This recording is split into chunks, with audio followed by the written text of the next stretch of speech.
మన పెద్దలు చెప్తూ ఉంటారు కదండీ! గట్టి సంకల్పం ఉండాలే గానీ ఏదనుకుంటే అది జరిగిపోతుంది అని. ఇక్కడ సంకల్పంతో పాటు ఆ స్వామివారి అనుగ్రహం కూడా ఉండాలి అండి. మనం ఎప్పుడు ఎక్కడికి వెళ్ళాలి అనుకుంటే అక్కడికి వెళ్ళిపోగలం కానీ దైవ సన్నిధికి మాత్రం స్వామివారి పిలుపు వచ్చినప్పుడు మాత్రమే వెళ్ళగలమనమాట. ఎందుకంటే మేము పూరీలో ఉన్న జగన్నాథ స్వామిని దర్శించుకోవాలని లాస్ట్ 3 ఇయర్స్ నుంచి అనుకుంటున్నాము. మా వారిని ఎప్పుడు అడిగినా కూడా అమ్మో చాలా టైం పట్టేస్తుంది జర్నీ 8 అవర్స్ 9 అవర్స్ మన వల్ల కాదు అనే చెప్పేవాళ్ళు. ఆయన వల్ల కాదు అంటున్నారు అనుకున్నాను కానీ దేవుడి పిలుపు ఇంకా మాకు రాలేదు అని నాకు అర్థం కాలేదు. ఈసారి మాత్రం నేను అడిగిన వెంటనే మా వారు ఒప్పేసుకున్నారండి. థర్స్‌డే, ఫ్రైడే హాలిడేస్ అనమాట మా పిల్లలకి. సాటర్డే, సండే కూడా కలిసొచ్చింది. 4 డేస్ హాలిడేస్ రావడంతో పూరి వెళదాము అనగానే ఓకే అన్నారు. ఆయన ఓకే అనంగానే అస్సలు ప్లానింగే లేదు. ముందు వెనక చూసుకోకుండా నెక్స్ట్ డేనే బయలుదేరిపోయామండి. ఒరిస్సాలోని పూరీలో జగన్నాథస్వామి దేవాలయము హిందువులకు అత్యంత పవిత్రమైన పుణ్యక్షేత్రము. చార్ధామ్ పుణ్యక్షేత్రాలలో ఇది కూడా ఒకటి. ఇక్కడ స్వామివారు శ్రీకృష్ణుడు, బలరాముడు, సుభద్ర సమేతంగా దర్శనమిస్తారు. ఈ ఆలయం ప్రత్యేకత మరొకటి ఉంది. ఇక్కడ విగ్రహాలన్నీ కూడా చెక్క విగ్రహాలు. ఇలాంటి విగ్రహాలు మనం ఇంకా ఏ దేవాలయంలో కూడా చూడలేమన్నమాట. ఇది అత్యంత ప్రత్యేకమైన దేవాలయం. ఇలాంటి ప్రత్యేకతలు అయితే చాలా ఉన్నాయన్నమాట. సో అవన్నీ కూడా మనం ముందు ముందు వీడియోలో తెలుసుకుందాము. అసలు ఫస్ట్ మా జర్నీ ఎలా స్టార్ట్ అయ్యింది, మేము ఎప్పుడు స్టార్ట్ అయ్యాము, పూరి ఎప్పుడు చేరుకున్నాము, స్వామివారి దర్శనం అనేది మాకు ఎలా జరిగింది, ఈ వివరాలు అన్నీ కూడా ముందు ముందు వీడియోలో వివరిస్తాను. వీడియో మొత్తం ఎక్కడా స్కిప్ చేయకుండా చూడండి. పూరి జగన్నాథ స్వామికి సంబంధించిన ఎన్నెన్నో ప్రత్యేకతలు ఈ వీడియోలో మనం తెలుసుకోవచ్చు. మేము ఎలాగైనా ఈరోజే స్వామివారిని దర్శించుకోవాలి అనే గట్టి సంకల్పంతో అన్నింటికీ కూడా జగన్నాథుడే ఉన్నాడు, ఆయనే చూసుకుంటారు అని చెప్పేసి ఉదయం 5:30కే మేము ఇంటి నుంచి స్టార్ట్ అయిపోయాము. మేము గాజువాకలో ఉంటాము. గాజువాక నుంచి పూరి వచ్చేసి 450 కిలోమీటర్స్ ఉంది. 8 అవర్స్ జర్నీ పట్టింది. మార్నింగే స్టార్ట్ అయిపోయి మేమైతే ఎక్కడ ఏమీ ప్లాన్ చేసుకోలేదు. స్టే చేయడానికి రూమ్స్ కానీ ఏమీ బుక్ చేసుకోలేదు. అన్నింటికీ ఆ జగన్నాథుడే అనుకుని నమ్ముకుని మేమైతే బయలుదేరిపోయాము. మేము ఒక్క చోట మాత్రమే ఆగి బ్రేక్ఫాస్ట్ అనేది కంప్లీట్ చేసుకున్నాము. ఆ తర్వాత ఇలా హైవే మీద మా జర్నీ అనేది కొనసాగుతూ ఉంది. చాలా లాంగ్ జర్నీ అనమాట. పిల్లలకైతే కార్లో చాలా బోరింగ్గా ఉంది. వాళ్ళైతే అల్లరి చేయడం, కొట్టుకోవడం, సరదాగా ఇలా అయితే కార్లో టైం అయితే స్పెండ్ చేస్తున్నారు. ఫైనల్గా మేమైతే 1:30కి పూరి అయితే చేరుకున్నాము. కార్ అయితే పార్కింగ్ స్లాట్లో పెట్టేశాము. గుడికి దగ్గరలోనే మేము హోటల్ అనేది బుక్ చేసామన్నమాట. వెళ్తూ వెళ్తూ దారిలోనే బుక్ చేసాము. ఓన్లీ ఫ్రెష్ అవ్వడానికి మాత్రమే. ఆ హోటల్కి రీచ్ అయిపోయి ఫస్ట్ అయితే ఫ్రెష్ అయిపోయాము. లంచ్ కూడా చేయలేదు మేము. ఫస్ట్ దేవుణ్ణి దర్శించుకున్నాకే ఏదైనా అనుకున్నాము. సో దర్శనానికైతే మేము 2:30కి అయితే బయలుదేరాము. స్వామివారి దర్శనానికైతే ధనిక పేద తారతమ్యం ఉండదు దేవుని దగ్గర అంటారు కదండి. అదేవిధంగా ఇక్కడ అందరూ కూడా వెళ్ళి ఒకే క్యూ లైన్లో నుంచి స్వామివారిని దర్శనం చేసుకోవాలి. శీఘ్ర దర్శనము 200 300 అంటూ ఎలాంటి దర్శనాలు ఉండవన్నమాట. ఈ విషయం అయితే మాకు ముందుగానే తెలుసు. మా ఫ్రెండ్ ఒకరు పూరిలో ఉంటారు. తనైతే దర్శనం చేపిస్తాను అని చెప్పారు. మేమైతే క్యూ లైన్లోకి ఎంటర్ అయ్యాము. వన్స్ మనం క్యూ లైన్లోకి ఎంటర్ అయిన తర్వాత మనం నడవాల్సిన పనే ఉండదు. జనాలు మనని తోసుకుంటూ వెళ్ళిపోతారు. మా ఫ్రెండ్ అయితే అక్కడ సిచ్యువేషన్ అంతా తెలుసు కాబట్టి తను నా చేయి పట్టుకుంది. నేను మా పిల్లల చేయి పట్టుకున్నాను. ఇలా వరుసనే ఒకళ్ళు వెనకాల ఒకళ్ళు చేతులు పట్టుకుంటూ ఉంటే తను చాలా ఫాస్ట్గా జనాల్ని తోసుకుంటూ అలా ముందుకు వెళ్ళిపోతుంది. అక్కడ కొందరైతే మధ్యలో ఉన్న వాళ్ళు ఒక 5-6 మెంబర్స్ అయితే కింద పడిపోయారు కూడాను. ఆ తర్వాత మేమైతే అలా క్యూ లైన్లోకి వెళ్ళాము. అక్కడ జనాలు చూస్తే విపరీతమైన రద్దీ ఉంది.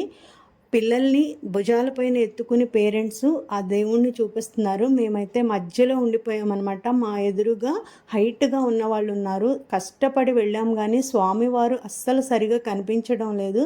కానీ చేసేదేమీ లేదు. కళ్ళంటే నీళ్ళు వచ్చేసాయి. చాలా నిరాశగా అనిపించి ఇంతేనేమో నాకు ప్రాప్తి అనుకుని వెనుదిరుగుతూ ఉండగా తన కోసం కష్టపడి అంత దూరం వచ్చిన భక్తులు ఎవ్వరినీ కూడా ఆ జగన్నాథుడు నిరాశపరచడు అని నా విషయంలో నాకు ప్రూవ్ అయింది.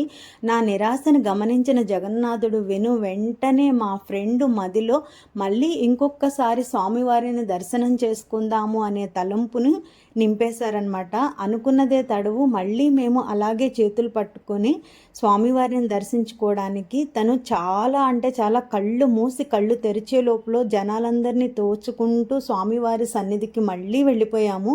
ఈసారి అయితే మేము మధ్యలో కాదు చివరిగా నిలబడదామని చెప్పాను నేను. సో స్వామివారి ముందు అలా నిలబడి ఉన్నామన్నమాట. 2 నుంచి 3 నిమిషాల సేపు స్వామివారిని అలా తనివి తీరా చూస్తూ తన్మయత్వంలో ఉండిపోయాము.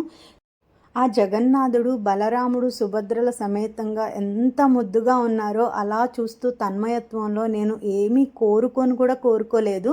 మా వారైతే పిల్లల్ని అడిగారు, అమ్మ మీ విష్ ఏంటో దేవుడికి చెప్పారా అని. అప్పుడు నాకు గుర్తొచ్చింది. నాకైతే అసలు ఆ స్వామివారిని చూస్తూ మొత్తం కూడా మైమర్చిపోయానమాట. నేను ఏమీ కోరుకోలేదు అని చెప్పాను. అయినా పర్వాలేదు, స్వామివారి ముందే ఉండి కోరుకోవాలా, ఆయన ప్రాంగణంలో ఎక్కడ ఉండి కోరుకున్నా కూడా సరిపోతుంది. అయినా నాకంటూ కోరికలు ఏముంటాయి, కట్టుకున్నవాడు నా కడుపును పుట్టిన వాళ్ళు సంతోషంగా ఉంటే నాకు అంతకన్నా సంతోషం ఏముంటుంది జగన్నాథ స్వామి అని ఒక్కసారి నేను దండం పెట్టుకున్నాను. నాకైతే ఈ విషయం చెప్తూ ఉంటే కూడా ఇప్పుడు కూడా కళ్ళంటే ఆనంద బాష్పాలు వస్తున్నాయి. ఆ స్వామివారిని చూసిన తన్మయత్వం అలా ఉంటుందని నాకు అప్పుడే అర్థమైంది. చాలా అంటే చాలా సంతోషంగా అనిపించింది. ఇప్పుడు ఈ ఆలయం ప్రత్యేకతలు తెలుసుకుందామండి. ఆలయం పైన మనకు ఒక ఫ్లాగ్ ఉంది కదండి, ఆ ఫ్లాగ్ చాలా చాలా ఇంపార్టెంట్. ప్రతిరోజు కూడా ఆ ఫ్లాగ్ అనేది చేంజ్ చేస్తారట. ఆ ఫ్లాగ్ డైరెక్షను గాలి వచ్చే డైరెక్షన్ కాకుండా ఆపోజిట్ డైరెక్షన్లో ఫ్లాగ్ అనేది ఎగురుతూ ఉంటుందంటండి. ఇది చాలా చాలా ప్రత్యేకము. అలాగే అక్కడ మాకు లోకల్గా ఉన్న వాళ్ళు చెప్పారు, లాస్ట్ టైం సునామీ వచ్చినప్పుడు ఆ వరద నీరు అనేది ఫ్లాగ్ పడిన చోటు నుంచి ఒక్క ఫీట్ కూడా ముందుకు రాలేదట అండి. ఆ ఫ్లాగ్ నుంచి వెనక వైపుకే వాటర్ అంతా వెళ్ళిపోయిందంట. అది వింటుంటే చాలా వండర్ అనిపించిందండి.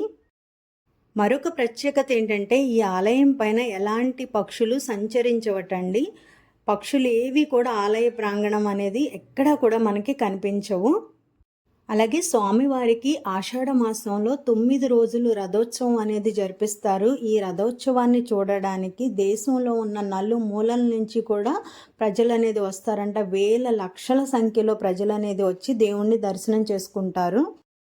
స్వామివారికి నివేదించే నైవేద్యం కూడా చాలా స్పెషల్ అనమాట. ఇక్కడ డ్రై ఐటమ్స్ అలాగే వెట్ ఐటమ్స్. మేము ఫ్రెష్ అవడానికి తీసుకున్న రూమ్ దగ్గర కూడా వచ్చిన భక్తులకి నైవేద్యం అనేది దేవుని ప్రసాదం అనేది పెడుతున్నారు.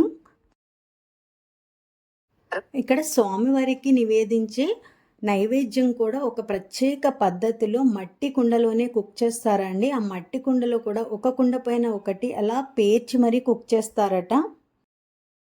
మేము దర్శనం చేసుకుని బయటకు వచ్చేసరికి అప్పటి వరకు ఎండగా ఉన్న క్లైమేట్ కాస్త చాలా క్లౌడీగా మారిపోయింది. ఫుల్ రెయిన్ వచ్చేలా ఉందన్నమాట. బయట అంతా కూడా చాలా దుకాణాలు ఉన్నాయి. అక్కడ దేవుని ప్రసాదాలు విక్రయిస్తున్నారు. అలాగే దేవునికి సంబంధించిన వస్తువులను కూడా విక్రయిస్తున్నారు. మా పిల్లలు సరదాగా కొన్నింటిని కొనుక్కున్నారు. నేనైతే మా బుజ్జి కన్నయ్య కోసం పగడి అయితే తీసుకున్నాను. మేమైతే ఇంకొక హోటల్ అనేది బుక్ చేసాము. ఇప్పుడు ఆ హోటల్కి వెళ్తున్నాం అనమాట. రోజంతా కూడా మాకు ఫుడ్ లేకపోయినా కూడా అలసట అనేది ఏ మాత్రము కూడా జగన్నాథ స్వామి మాకు తెలియనివ్వలేదు. పూరి బీచ్ చాలా బాగుంటుంది. అక్కడ కొంచెం సేపు టైం స్పెండ్ చేసి సరదాగా అలా బీచ్ చూసి అప్పుడు హోటల్కి వెళ్దామని చెప్పారు మా వారు. ఈలోపే చాలా పెద్ద వర్షం అన్నమాట. వర్షం అయితే అసలు కంటిన్యూస్గా పడుతుంది. Full rain. బీచ్ కాదు కదా, అసలు ఏమీ కూడా చూడడానికి ఛాన్స్ లేదు. అలాగా హోటల్ రూమ్కి అయితే వెళ్ళిపోయాము. నైట్ అక్కడ స్టే చేసి రిలాక్స్ అయిపోయాము. రెస్ట్ తీసుకుని డిన్నర్ కంప్లీట్ చేసేసుకొని నెక్స్ట్ డే అనేది మళ్ళీ మా జర్నీ సెకండ్ డే స్టార్ట్ అయింది. నెక్స్ట్ డే ఎక్కడికి వెళ్ళాము, ఏమేమి చేసాము తెలుసుకోవాలి అంటే మరొక వీడియో కోసం వెయిట్ చేయాలి. చూసారు కదండి వీడియో, నచ్చిందా? ఆ జగన్నాథుణ్ణి మేము ఎలా దర్శించుకున్నాము, ఆ జగన్నాథ స్వామి ప్రత్యేకతలు అన్నీ కూడా మీకు నచ్చాయని అనుకుంటున్నాను. వీడియో నచ్చితే ఒక లైక్ చేయండి, ఛానల్ని సబ్స్క్రైబ్ చేసి సపోర్ట్ చేయండి. ఇలాంటి మరిన్ని వీడియోస్ కోసం రాజీ మల్టీ వ్లాగ్స్ ఫాలో అవుతూ ఉండండి. మళ్ళీ మరొక మంచి వీడియోతో మళ్ళీ కలుద్దాం. అప్పటి వరకు thank you for watching. Bye bye.